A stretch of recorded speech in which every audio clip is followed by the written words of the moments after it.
नमस्कार और प्रणाम आप सभी लोगों को। हमें रुद्र प्रताप पांडे और पांडे क्लासेस में आप सभी लोगों का बहुत बहुत स्वागत है।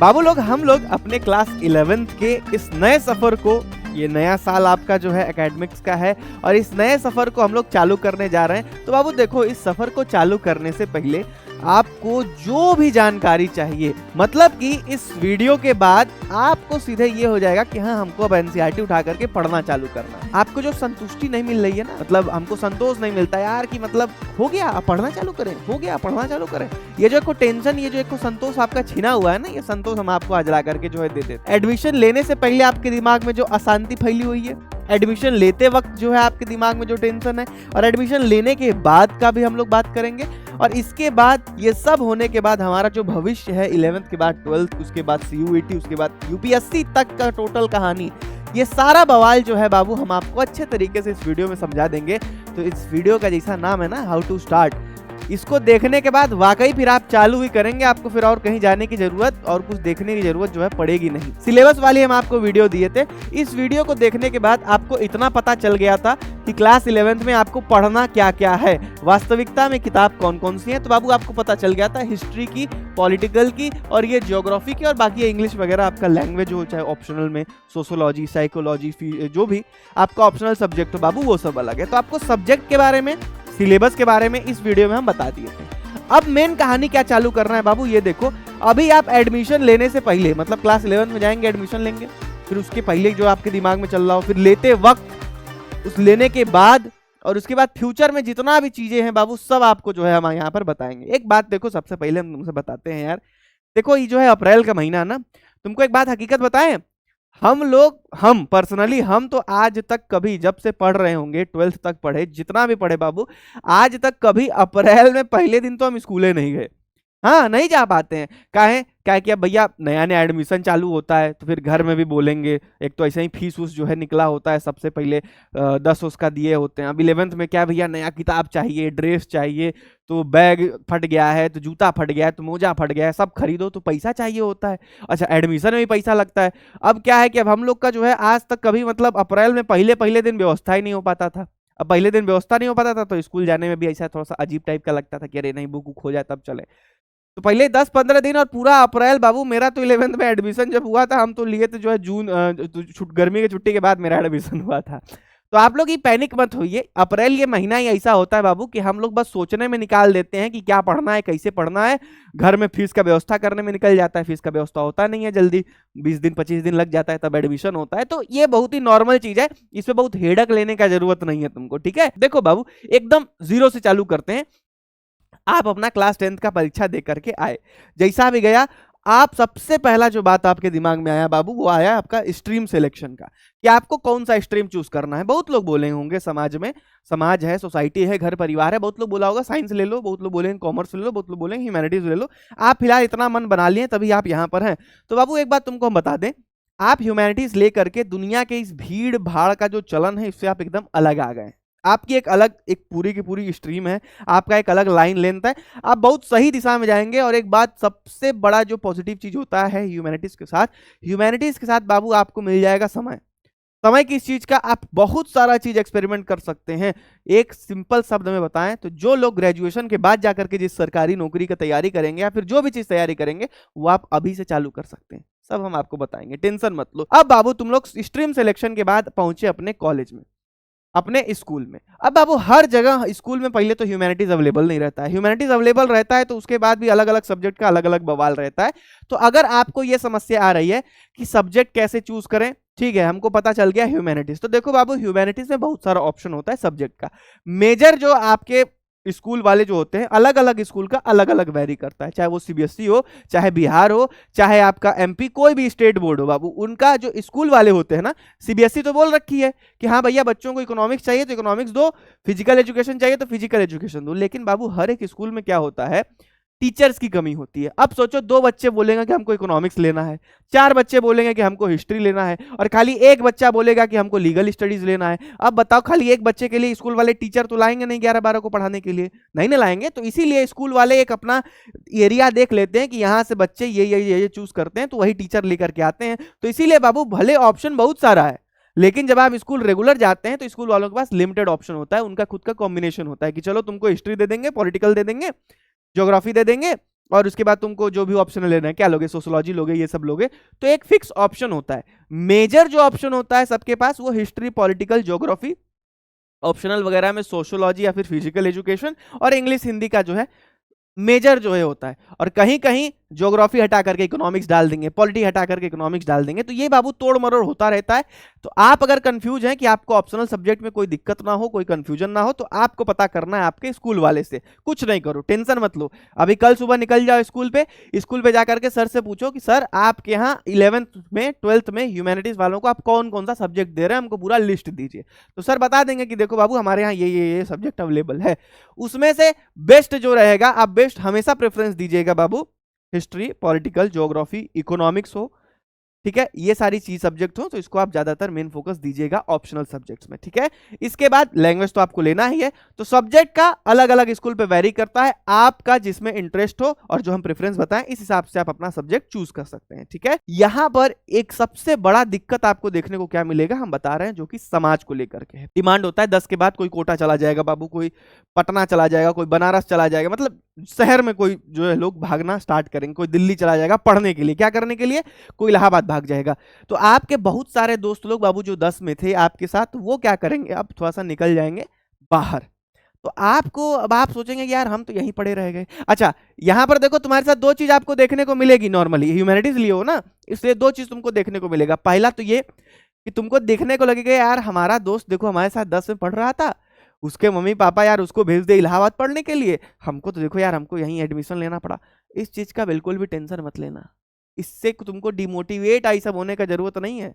वो गए हैं तो जान जो वहां 2 लाख 4 लाख फूकेंगे ही, उसके अलावा और कुछ होगा नहीं उनके साथ। नहीं तो जब 12 निकल करके आएंगे तो तुम भी देखना 99% केस में यही होता है कि जस का तस सिस्टम रह जाता है। तो बाबू अगर आप अपने घर पे हैं, गाँव पे हैं, जहाँ पढ़ाई हो रही है, मन लगा करके बस पढ़ाई करना है, ये सब टेंशन नहीं लेना है कि हाँ भैया अरे जिसको रुपया है यार वो ऑक्सफर्ड जाए पढ़ने के लिए, हम सबसे क्या मतलब। हम अपने लड़की लड़कों को हम इतना काबिल बन जाएंगे, हम अपने लड़की लड़कों को भेजेंगे, कहाँ जाना है, ऑक्सफर्ड जाओगे कि दिल्ली जाओगे, जहाँ मन तो वहाँ तुमको भेज देंगे, अपने लड़की लड़कों को पढ़ाएंगे, क्या टेंशन है। फिलहाल हमको तो काबिल बनना है ना, तो इससे ही मत सोचो, बहुत लोड लेने का जरूरत नहीं है। और दूसरा चीज, कोई साइंस लिया है, कोई कॉमर्स लिया, तुमसे बोला ह्यूमैनिटीज, बोले हाँ ह्यूमैनिटीज, कोई दिक्कत नहीं, हाँ ह्यूमैनिटीज। बहुत लोगों का खोपड़ी में सब जो बोलेंगे वो सब घुसाने की जरूरत नहीं है बाबू, तो इससे आपको ये चीज टेंशन में नहीं लेना है। और एक अगली बात, और अगर आपके काफी सारे स्टूडेंट लोग ऑलरेडी एडमिशन ले चुके हैं, वो चालू कर दिए हैं पढ़ना, जा रहे हैं स्कूल, रेगुलर हो गए, हर एक चीज हो गए हैं, आप बैठे हैं घर पे क्योंकि बाबू अभी फीस का व्यवस्था नहीं हुआ है अभी। हालांकि बात है यार, मुझे मोजा जूता फट जाता है, बैग फट जाता है, उसके बाद स्कूल ड्रेस सिलाना होता है, छोटा हो जाता है, गर्मी का दिन है, शर्ट पे जो है दाग हो जाता है वाइट वाइट पसीने की वजह से, बहुत सारा कारण होता है। पैसा नहीं है कि तुम जो है एकदम लगोगे मिल्खा का दौड़ दौड़ रहे हो कि पीछे छूट जाओगे, घंटा कुछ नहीं होगा, जाने दो, दूसरों को मत देखो। आपका जब भी व्यवस्था होता है, अप्रैल में नहीं हुआ, मई में एडमिशन हुआ, हमारा तो एडमिशन हुआ था गर्मी की छुट्टी के बाद, जून जुलाई में, तब जाकर के हमारा एडमिशन हुआ था। क्या हुआ, कुछ हो गया, घंटा कुछ नहीं हुआ। हम है ना, हम आपको पूरा का पूरा सिस्टम पढ़ाएंगे, जब तक उन लोग का स्कूल वहां तक जाएगा उसके पहले हम आपका सिलेबस ही खत्म कर देंगे, और एकदम बढ़िया तरीके से समझा करके। अगली चीज अब जो आपके दिमाग में आती है वो आएगी बाबू, किताब कौन सा खरीदना है। सब्जेक्ट चूज कर लिए, अब किताब में बहुत लोग बोलेंगे एनसीईआरटी खरीदो, तो ये साइड बुक खरीद लो, तो हेल्पिंग गाइड खरीद लो, तो ये खरीद लो, वो खरीद लो। कुछ नहीं, कुछ दिमाग में मत लाना, कोचिंग, बैचेस, रिसोर्सेज, फलाना ठिकाना, कुछ नहीं करने का जरूरत है। हम क्या बता रहे हैं, कुछ भी नहीं करने का जरूरत है। चुपचाप बाबू जाना, तुमको हम किताब ऑलरेडी दिखा चुके हैं, जो भी आपका 5-6 हो, आपका हिस्ट्री का एनसीईआरटी है, ह्यूमैनिटीज में अलग अलग सब्जेक्ट का, एकमात्र जो आप बाहर 1 रुपया खर्चा करेंगे, वो रुपया खर्चा होगा केवल और केवल एनसीईआरटी पे। एकमात्र जो आप रिसोर्स खरीदेंगे, आपका जो टेबल होगा जहां पढ़ते होंगे, चाहे चौकी बिस्तरा होगा, वहां पर केवल और केवल क्या होनी चाहिए, एनसीईआरटी।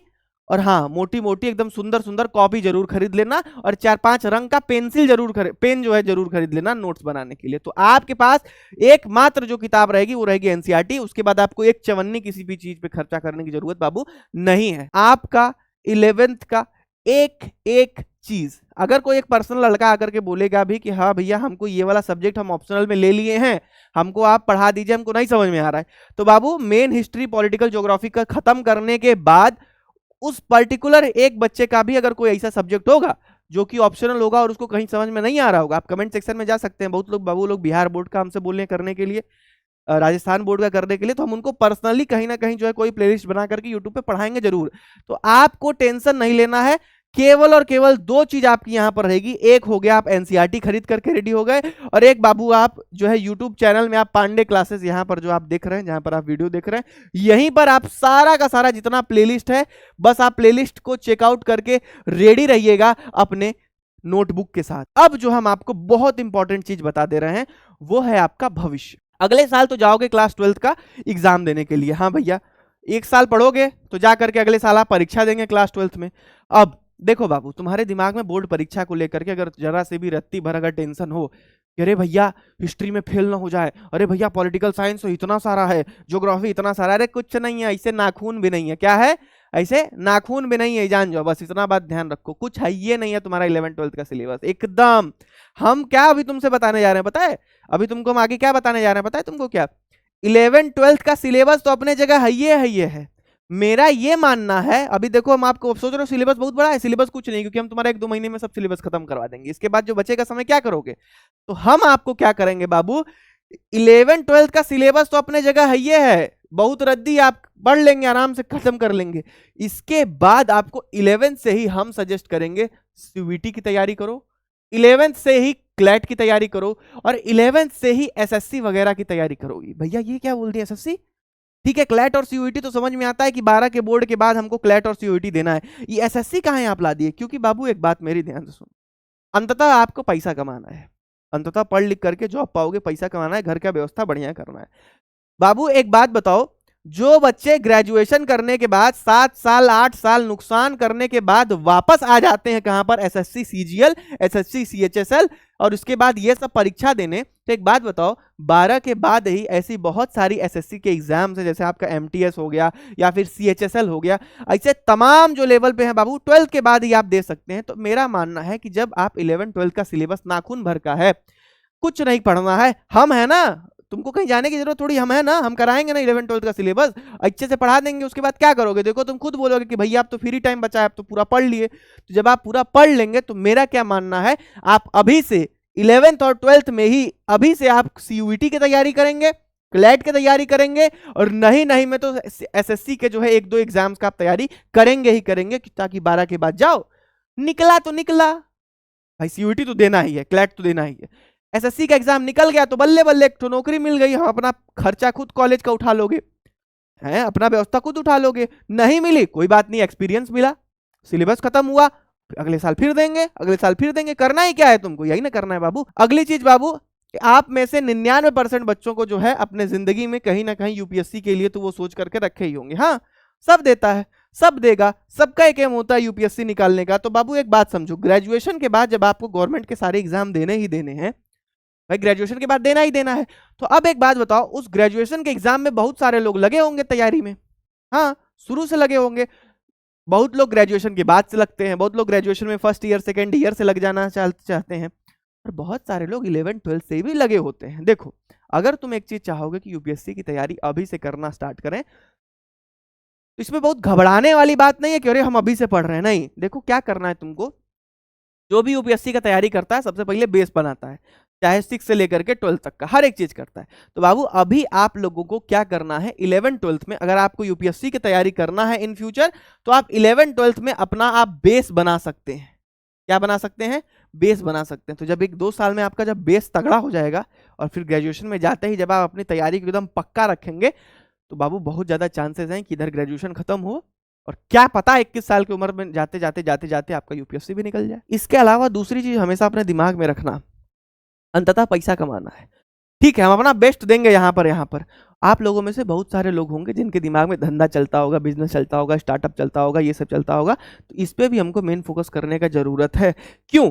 जब आप ग्रेजुएशन में जाएंगे ना, तो ग्रेजुएशन में जाते वक्त आपको बहुत सारा बाबू समय मिलेगा, और उस समय में आप वाकई उसको यूटिलाइज कर करके कोई भी स्टार्टअप, कोई भी बिजनेस, कुछ भी ऐसा क्रिएटिव आइडिया आप कर सकते हैं। कहां पर?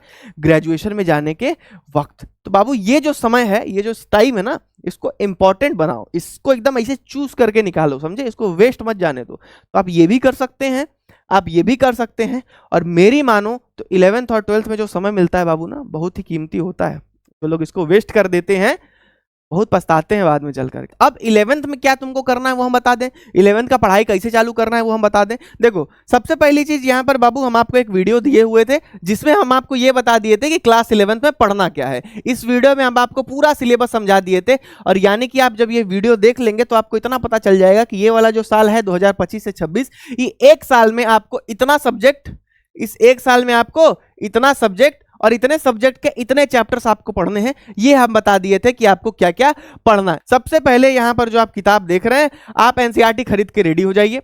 उसके बाद दूसरा चीज जो आप देख रहे हैं वो है बाबू यूट्यूब, यानी यूट्यूब पे आप हमसे मिल ही गए हैं। तो अब आपको क्या करना है, आपके तैयारी में केवल और केवल एनसीईआरटी साइड में रखो, बढ़िया बढ़िया नोट्स, बढ़िया बढ़िया कॉपी खरीद लो, रंगीन रंगीन एकदम पेन खरीद लो। आपको नोट्स एकदम चुन चुन करके सुंदर सुंदर नोट्स बनाना है। हम आपको कुछ ही दिन में वीडियो देना चालू करेंगे, आप बस आंख बंद करके बाबू वीडियो देखिएगा, बस आंख बंद करके आप वीडियो देखिएगा। और अभी जब तक वीडियो नहीं आ रहा है, चैनल पे आपको जाना है, सबसे पहला जो आपको प्रिपरेशन का सबसे पहला जो आपको नोट्स बनाना है और जो सबसे पहला वीडियो आपको देखना है इस पूरे के पूरे सफर में, वो देखना है द रियल हिस्ट्री का वीडियो। चैनल पे जाओगे एक वीडियो मिलेगा, the real history from big bang to British rule. वो अगर आप लोग बेस में कमजोर हैं, नहीं समझ में आता इतिहास क्या है, नहीं पता रामायण महाभारत कहाँ आ जाता है, मतलब दुनिया भर का बाबू जो भी बवाल है आपके हिस्ट्री में, वो सब आपको वो द रियल हिस्ट्री वाले वीडियो में पूरा अच्छे से समझा दिए हैं। अगर आप अपने 11th का एनसीईआरटी छूने से पहले अगर आप वो वीडियो देख लिए, 3 घंटे का वीडियो है, और उस 3 घंटे के वीडियो को देखने के बाद उसका प्रॉपर नोट्स बना लिए, उसके बाद तुम हिस्ट्री जब अपना कॉपी किताब उठाओगे ना, तुमको सब समझ में आने लगेगा और कहोगे कि वाह मजा आ गया, मतलब वाकई हिस्ट्री इतनी आसान है। उसके बाद सबसे पहला चैप्टर का पहला हेडिंग लगाना राइटिंग एंड सिटी लाइफ, और उसके बाद जब हम वो लेक्चर देंगे तो वो जब लेक्चर उसको देखना, देख लिए, देखने के साथ साथ हम जैसे जैसे बोर्ड पे लिखेंगे, जैसे जैसे नोट्स बनाएंगे, और इसके बाद जो हैंड रिटन नोट्स हम देंगे, डिट्टो आपको हम जो पढ़ाएंगे हम आपको नोट्स लिखवाते हुए चलेंगे। जब हम वीडियो में आपको पढ़ाएंगे ना तो हम बोलेंगे ये लिखो ये लिखो, वैसे वैसे तुम्हारा नोट्स एकदम बनवाते हुए चलेंगे, समझ रहे हो, मतलब पूरा चीज समझा दिए। उसके बाद एनसीईआरटी एक बार बस आपको पढ़वा देंगे, टोटल आपका जो है चैप्टर एकदम खत्म जी। यानी कुल मिलाकर ये करना क्या है बाबू, केवल आप लेक्चर देखेंगे, लेक्चर देखने के बाद जो हम नोट्स बनाएंगे उस नोट्स पे लिखेंगे, और नोट बनाने के बाद हम जब एक बार एनसीईआरटी पढ़ा देंगे, पढ़ लेना है, और इसके बाद बाबू तुम्हारा क्लास 11th क्या हो गया, खत्म हो गया जी। यही है, इतना क्या टेंशन लिए हो, खत्म। इतना कर लोगे तुम्हारा क्लास 11th का सिलेबस ऐसे चुटकी में हम खत्म करा देंगे। और जब वो चुटकी में खत्म हो जाएगा, जून जुलाई तक खत्म कर दो पूरा, एकदम मारो पूरा, धुआं धुआं हो जाए क्लास 11th का सिलेबस, हो गया धुआं धुआं। इसके बाद सीधे आ जाओ सीयूईटी पे, सीधे आ जाओ ये एग्जाम कंपटीशन की तैयारी पे, कंपटीशन का तैयारी करो। हाफ ईयरली का जैसे हाफ ईयरली आएगा, 1 महीना बचा, 15 दिन पहले हम लाइव आएंगे तुमसे। 15 दिन पहले हमको डेट बताना कि भैया यहाँ से हाफ ईयरली एग्जाम चालू हो रहा है हमारा, 15 दिन पहले लाइव आएंगे, पूरा हाफ ईयरली का तैयारी तुमको करा देंगे, और जो पढ़ाएंगे वही एग्जाम में आएगा। नहीं तो देखो अभी क्लास 12th में बाबू जो जो पढ़ाए वही मैराथन में आता है, क्योंकि सिलेबस वही है यार, तैयारी करा देंगे। फिर आएगा युद्ध, 11th का जब मेन आएगा वहां भी देखा जाएगा। तो बाबू हम हैं, आपको टेंशन लेने का जरूरत नहीं है।